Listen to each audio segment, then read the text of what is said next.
Assalamualaikum warahmatullahi wabarakatuh. Halo semuanya, di video kali ini saya akan menjelaskan proyek tugas akhir eh, hasil konfigurasi jaringan di proyek tugas akhir ini, dan saya akan membahas topologi jaringan yang digunakan dan bagaimana proses konfigurasi LAN serta pembuatan VLAN-nya.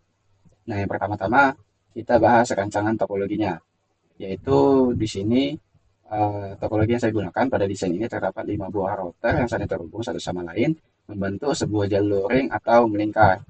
Nah, masing-masing router tersebut mau terhubung ke satu buah switch. Nah, kemudian di setiap switch terdapat 6 buah PC yang berfungsi sebagai perangkat end device untuk mengatur lalu lintas data di jaringan lokal. Nah, keenam PC di setiap switch tersebut dibagi ke dalam tiga segmentasi VLAN, yaitu VLAN 10 berisi 2 PC, VLAN 20 berisi 2 PC, dan VLAN 30 berisi 2 PC. Ini semuanya sama. Nah, agar seluruh jaringan antar router ini dapat saling terhubung dan berkomunikasi secara otomatis, saya menerapkan protokol routing dinamis OSPF. Nah, di sini selanjutnya saya akan menjelaskan proses konfigurasi LAN dan pembuatan VLAN karena pengaturan dasar di semua switch itu sama. Saya akan menggunakan switch satu sebagai contoh konfigurasinya. Nah, langkah pertama yang saya lakukan di switch-nya itu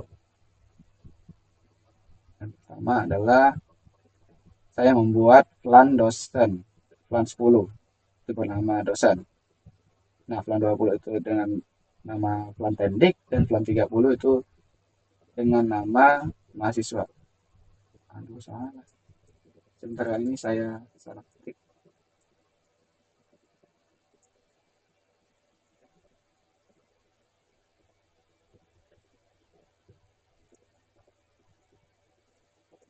VLAN dosen.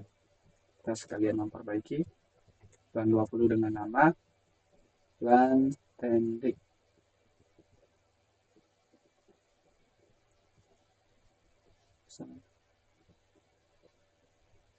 Dan VLAN 30 dengan nama VLAN mahasiswa.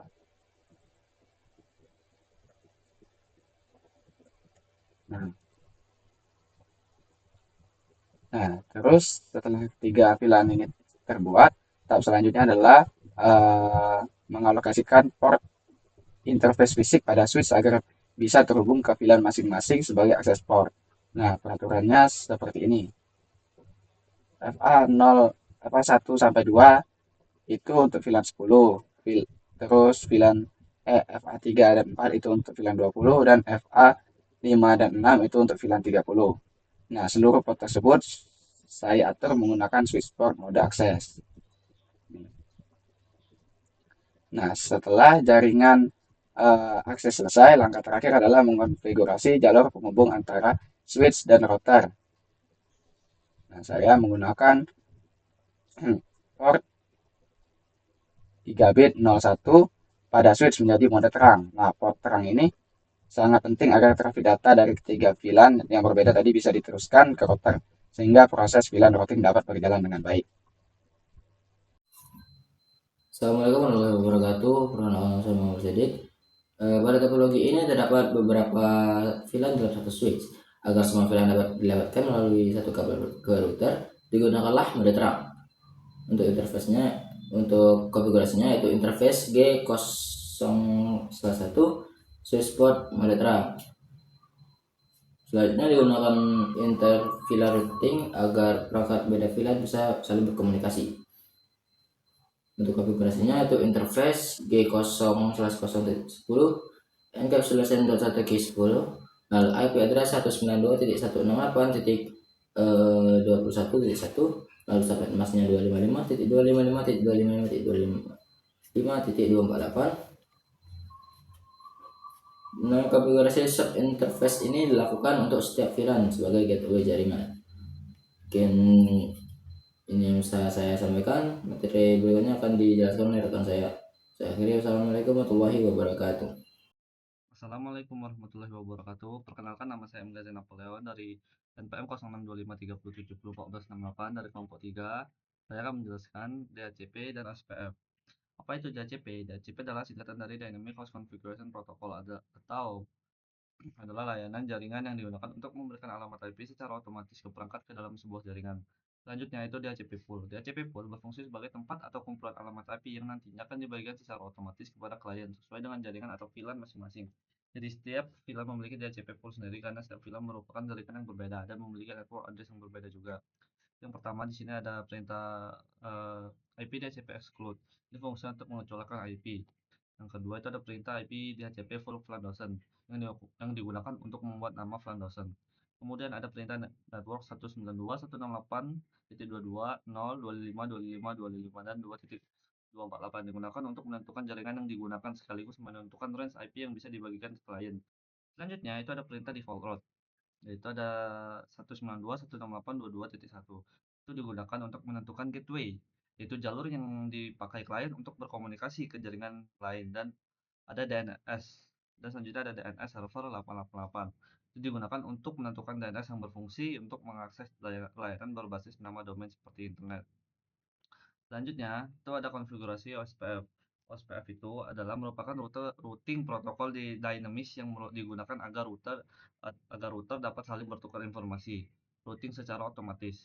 Yang pertama yaitu ada perintah router OSPF1 yang digunakan untuk mengaktifkan OSPF. Yang kedua itu ada router ID untuk memberikan ID unik untuk setiap router yang dimana setiap router tidak boleh memiliki ID yang sama. Dan ketiga itu ada perintah network yang digunakan untuk mengumumkan jaringan ke router lain. Dan area 0 merupakan backbone area pada OSPF. Setelah melakukan konfigurasi, kami memverifikasi neighbornya terlebih dahulu dengan menggunakan perintah show IP OSPF neighbor. Di sini kita bisa coba.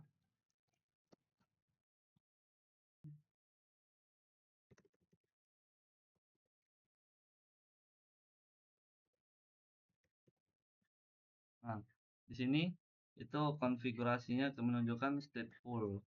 Artinya kita bisa lihat di sini bahwa artinya konfigurasi yang kami lakukan itu berhasil.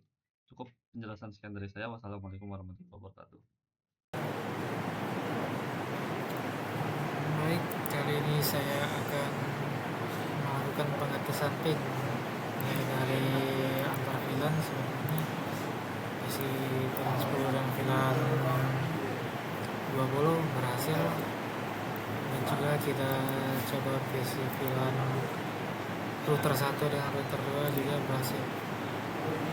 Baik, wassalamualaikum warahmatullahi wabarakatuh. Topologi ini memiliki jalur cadangan antar router. Jika salah satu jalur diputus, OSPF akan mencari jalur alternatif secara otomatis. Di sini saya akan memutus salah satu kabel, yaitu kabel yang menghubungkan antara router 1 dan router 2.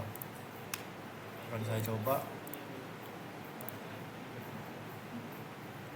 Nah, di sini sudah terhubung. Ini membuktikan bahwa failover OSPF berjalan dengan baik. Kesimpulan dari proyek ini adalah VLAN berhasil membagi jaringan menjadi beberapa segmen. DHCP berhasil memberikan IP address secara otomatis, dan OSPF berhasil menghubungkan seluruh router secara dinamis serta menyediakan jalur alternatif ketika terjadi gangguan jaringan. Sekian penjelasan dari saya. Terima kasih. Wassalamualaikum warahmatullahi wabarakatuh.